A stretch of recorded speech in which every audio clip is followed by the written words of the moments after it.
Are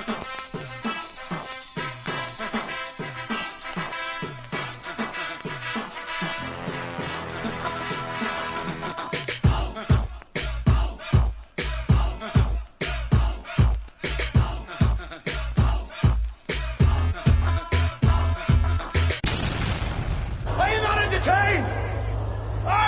entertained? Peace, everybody. Sweet Science Boxing Academy. We back with another video.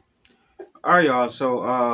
So old video clip of Roy Jones Jr.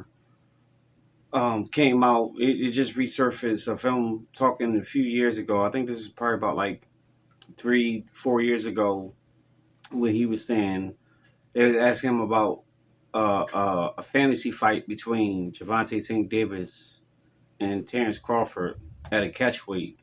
And Roy, he basically said that Tank, he's probably the only person who can beat Terence Crawford at a catchweight. That he'll beat Terence Crawford before the catchweight. And you got a lot of Gervonta Tank Davis fans, they coming out and they running with this. Now, my whole thing is, what I want to say is, I've mentioned this just recently, talking about Tank and Terence Crawford, especially like 2 weeks ago. If y'all go through my video catalog, back when the Ring magazine had the awards and Tank was talking trash about all of them, and Tank and Terence was going back and forth on social media. That's when Tank started mentioning about his wife and kids and everything. I was saying, a catchweight between them would be maybe in Tank's favor, because Terence Crawford moving up to fight Canelo Alvarez at 168 and then come back down to fight Gervonta Tank Davis. I just think about like Roy Jones, him moving up to heavyweight, taking on John Ruiz, beating him, and then coming back down and fighting Antonio Tarver. It wasn't good for Roy. But everybody different though.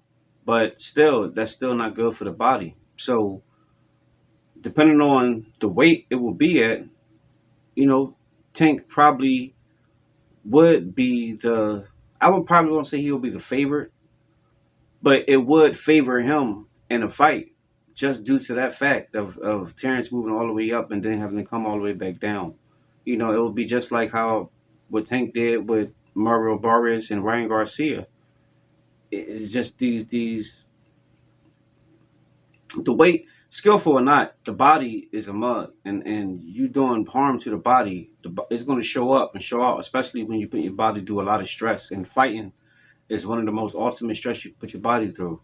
So it will play a major factor if Tank were to beat Terence Crawford, if they did do something like that. But this is now, this is when Roy said this is back when Terence was still deep into the welterweight division.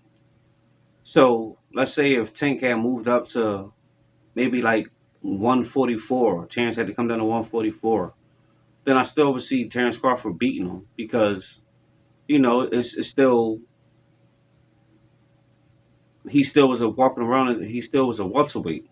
He just had to come down to 44, kind of like when Sean Porter fought Adrian Broner. It was a catchweight at 144. Broner had to go down to Porter had to come to 144 when he was usually fighting at 47. But he made the weight fighting Broner, and he still ended up beating. He got dropped by Broner, I think, in the 11th round, but he still ended up beating Broner. So I would say the same thing about Terence Crawford. Now, if you say it now, him being a 54-pounder, he still didn't move up to fight Canelo, and from what I'm hearing, that fight might be off. So him now that he tasted 54, Tank will probably have to come up to at least welterweight, 47. I don't see that 44 stuff happening, but if Tank will come up to welterweight, then I can see Terence Crawford making welterweight.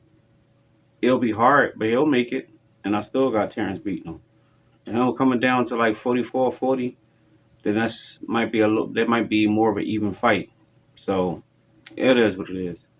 But that's all I got for now, guys. Let me know what y'all think. Drop your comments down below. Be sure to like, subscribe, and hit the bell. I'll see y'all the next one. Peace.